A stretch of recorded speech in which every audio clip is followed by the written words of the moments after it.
அன்பானவர்களே, அன்பு வணக்கங்கள். நாள்தோறும் தொடர்ந்து இந்த சேனலை பார்த்து வருகின்ற உங்களுக்கு என்னுடைய மனமார்ந்த நன்றிகள். ஆவி உலகிலே இருக்கின்ற ஆன்மாக்கள் உயர்நிலை ஆன்மாக்கள்.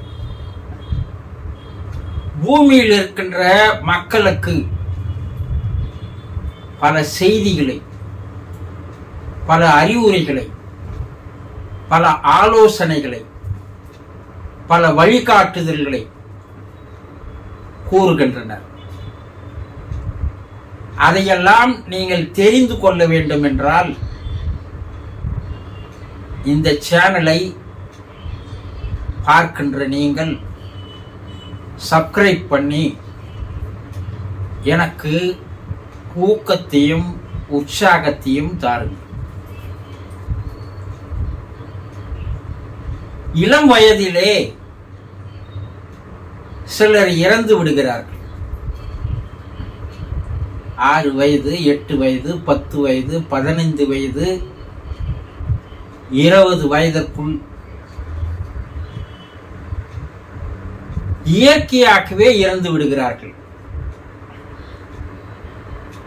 அப்படி இறந்து விடும்போது அவர்களை இழந்த பெற்றோர்கள், உலக மக்களாகிய நாம் என்ன கூறுகிறோம்? இறைவனுக்கு கருணையே இல்லையா? அவனுக்கு கண்ணே இல்லையா? அவனுக்கு இரக்கம் என்பதே இல்லையா? ஏன் இந்த குழந்தையை அழைத்துக் கொண்டான்? இறைவன் மிக மோசமானவன், கொடூரமானவன். இல்லை என்றால் 6-7 வயது குழந்தையை ஏன் அழைத்துக் கொள்ள வேண்டும் என்றுதானே பேசுகிறோம்.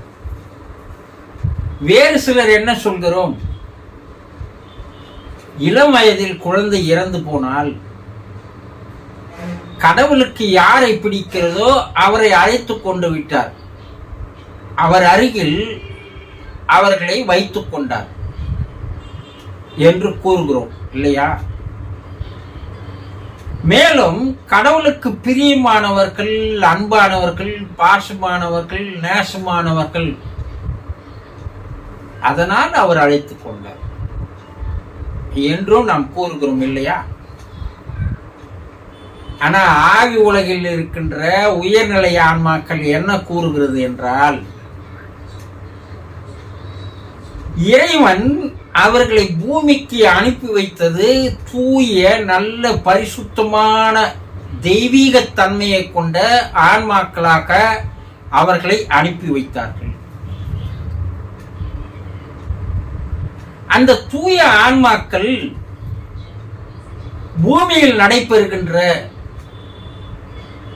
அக்கிரமங்களை, அநியாயங்களை, அநீதிகளை, ஊழல்களை, எல்லோருமே தீய ஆன்மாக்களாக வாழ்ந்து வருகின்ற நிலைகளை,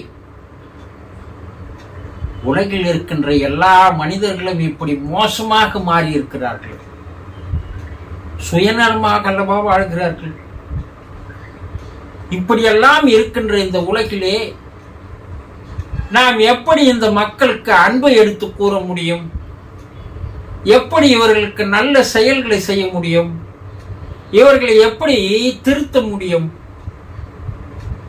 என்றெல்லாம் அந்த தூய ஆன்மாக்கள் தனக்குள்ளேயே வேதனைப்பட்டு கொண்டு இறைவனிடம், இறைவா, இவர்கள் மத்தியில் என்னை வாழ விடாது, இவர்கள் செய்கின்ற செயல்களை எல்லாம் பார்க்கும்போது என் மனம் கலங்குகிறது, என்னை நீ உன் அருகில் வைத்துக் கொண்டு ஒரு தூய ஆன்மாவாக என்னை மாற்றினாய், இந்த மக்களை சேவை செய் என்று என்னை அனுப்பினாய்.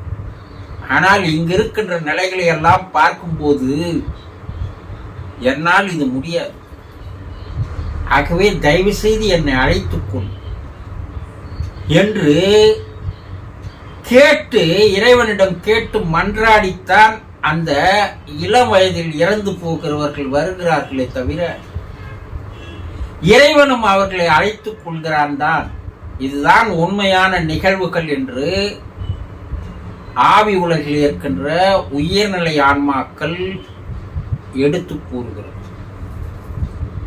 ஒரு சிலருக்கு பிறவி முடிந்து விட வேண்டும் என்பதற்காக சில குறைந்த அளவு வயதை தந்து ஆயுளை தந்து இந்த பிறவியை முடித்து கொண்டு வந்துவிடு, அடுத்து உயர்நிலை பிறவிக்கு நீ செல்ல வேண்டும் என்று இறைவன் அனுப்புகின்ற காரணத்தினால்தான் இளம் வயதில் அவர்களுக்கு மரணம் இறப்பு ஏற்படுகிறதே தவிர வேறு எந்த காரணமும் அல்ல.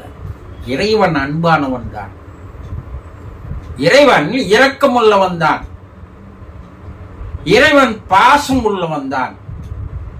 அவன் எது செய்தாலும் அது மிக சரியாக தான் இருக்கும்.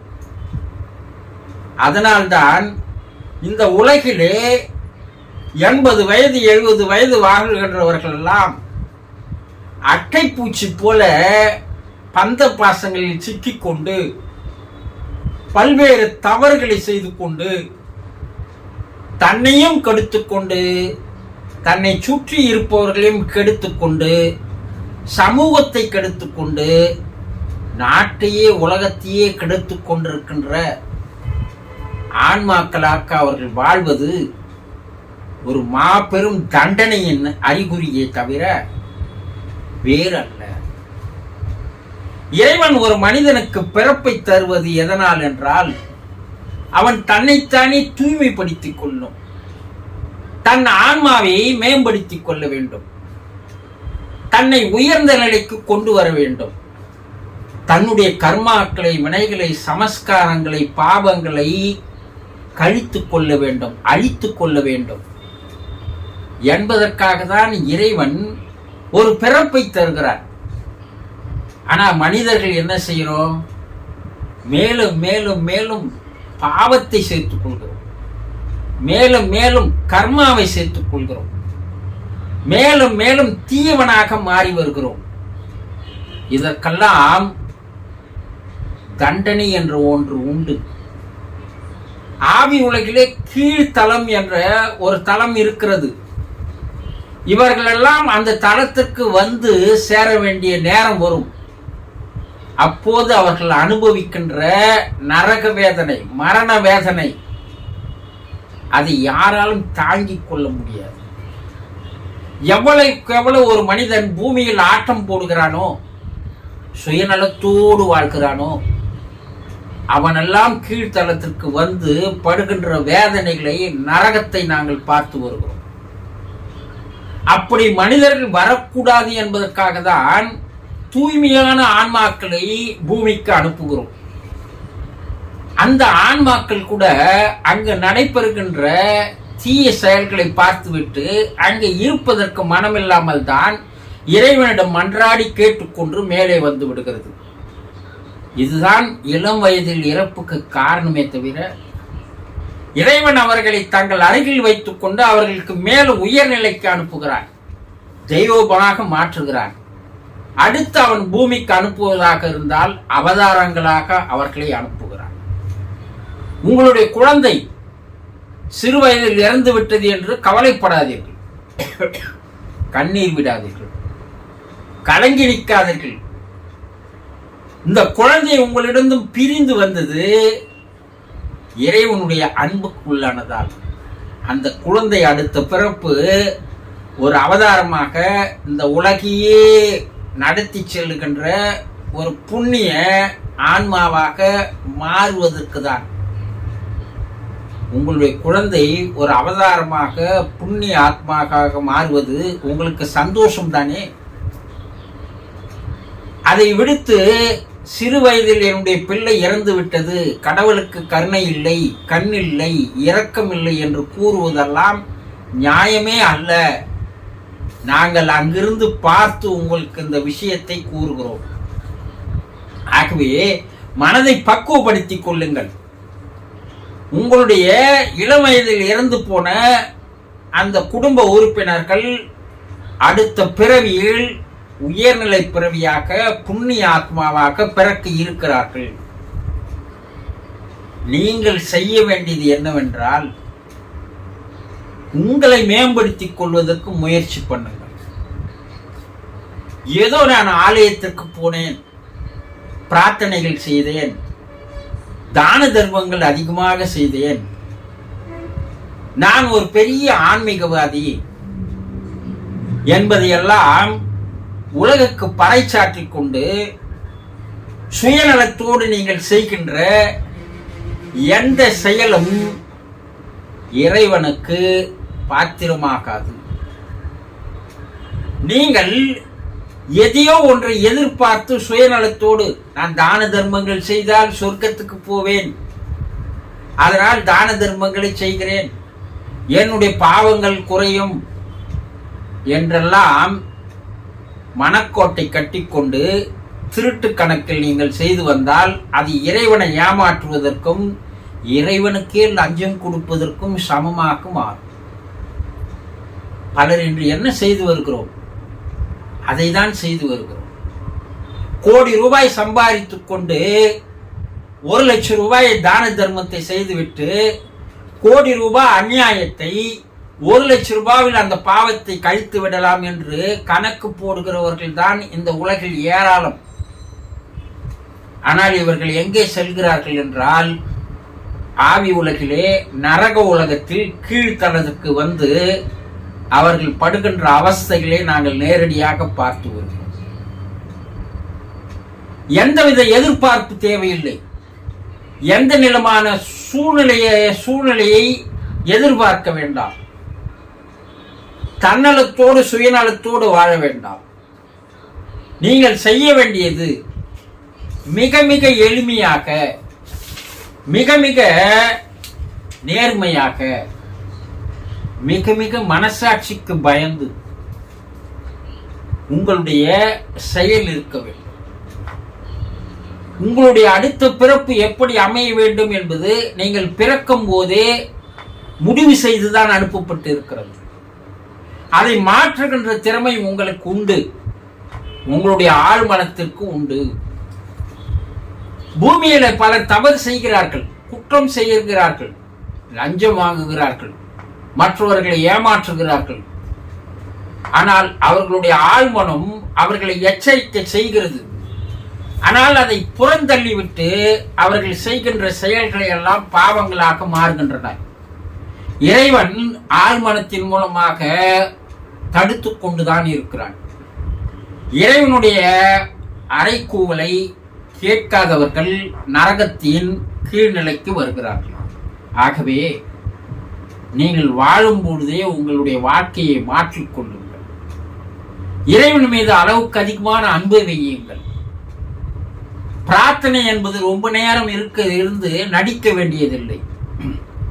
தூய்மையாக நீங்கள் வாழ்ந்தாலே அது இறைவனுக்கு பாத்திரமாகிறது என்று ஆவி உலகிலே இருக்கின்ற உயர்நிலை ஆன்மாக்கள் மக்களுக்கு பல செய்திகளை எடுத்து கூறுகிறது. அதையும் என்ன சொல்லுதுன்னா, இது எல்லோரும் கேட்டுக்கொள்வார்கள் என்று நம்பாதீர்கள். சிலருக்கு மட்டும் இது கேட்கும், சிலர் மட்டும் இதை பின்பற்றுவார்கள், அவர்கள் மட்டும் உயர்நிலை ஆன்மாக்களாக மாறுவார்கள், பலர் இதை புறக்கணிப்பார்கள். ஆனால் சொல்ல வேண்டியது, இறைவன் எங்களுக்கு இட்டிருக்கிற கட்டளை, நீங்கள் புவியில் இருக்கின்ற மனிதர்களுக்கு முதலிலேயே முன்னெச்சரிக்கையாக சில செய்திகளை தந்து விடுங்கள் என்று கூறுகிறார்கள். ஆகவே இந்த செய்திகளை தருகிறோம். இளம் வயதில் இறந்து போனவர்கள் இறைவன் அவர்களை தேர்ந்தெடுத்துக் கொண்டான், அவர்களை புனிதமானவர்களாக மாற்ற இருக்கிறான், அடுத்த பிறப்பில் அவர்களை அவதாரங்களாக மாற்றுகிறான். அதற்காக தான் அந்த தூய ஆன்மாக்களை அவன் தேர்ந்தெடுத்துக் கொண்டான். இதையெல்லாம் புரிந்து கொண்டால் நீங்கள் அதை ஒரு இழப்பாக, ஒரு பிரிவாக, ஒரு துக்கமாக எடுத்துக்கொள்ள மாட்டீர்கள் என்பதால் தான் செய்திகளை விலாவரியாக கூறுகிறார்கள். புரிந்து கொண்டீர்களா? சந்தோஷம்.